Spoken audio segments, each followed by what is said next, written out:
আজকে আছি আমাদের বাড়ির পাশে এক জমিতে। তো আসলে এই কৃষক বেচারাটা কি করবে আমি নিজেও জানি না। উনি বুনছে হচ্ছে আপনার তিল। দেখেন তো এই ঘাসের মধ্যে কি তিল দেখা যায়? এই ঘাসের মধ্যে কি তিল দেখা যায়? দেখেন তো, আমার মনে হয় না যে এই ঘাসের মধ্যে তিল দেখা যাচ্ছে। ওনার সাথে কথা বলে আসেন। আসসালামু আলাইকুম। ওয়ালাইকুম আসসালাম। আচ্ছা, এই জমিতে কি আপনি তিল বুনছেন? হ্যাঁ, তা আপনার তিল তো দেখা যাচ্ছে না, দেখা যাচ্ছে না, বন্যে ঠইয়ে গেছি। অন্য তো বোনার কোনো সময় নাই না। আচ্ছা, এটা বিষ মারলে তো মানে ঠিক হয়ে যাবে।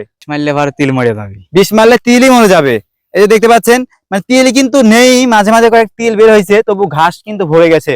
তো এই ঘাস কেনার উপায় কি এখন? আমাদের কৃষকের যে প্রযুক্তি অস্ত্র বাড়াইছে। আচ্ছা, অস্ত্র নিয়ে বেড়াচ্ছেন, এটা তো মনে হচ্ছে নতুন অস্ত্র মনে হচ্ছে। হ্যাঁ, এটি হইলে নতুন অস্ত্র আবিষ্কার করেছি। তো আগে তো দেখতাম আমরা নিরিন দিয়ে ঘাস কুপাইতো, তো হ্যাঁ। এখন এইটা হচ্ছে আপনার কিসের জন্য? এটা আমার যাতে মাথা টাথা লাগছে, খারাপ বাড়ি দেওয়া আছে, কুয়া টুয়া চলে যাচ্ছে। আচ্ছা, কুপান তো দেখি কিভাবে কুপান এটা।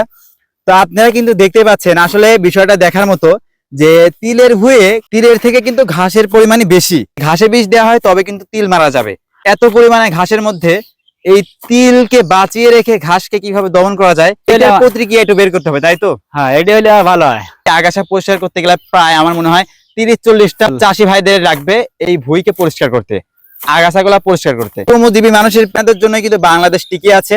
এই মানুষগুলোর জন্য কিন্তু চিন্তা মুক্ত রাখছে। তো এদের জন্য কি করা যায়, এদের জন্য আরো কি প্রযুক্তির সাথে মিলিয়ে দেওয়া যায় তাদেরকে, সেটাই কিন্তু অনুপ্রেরণা।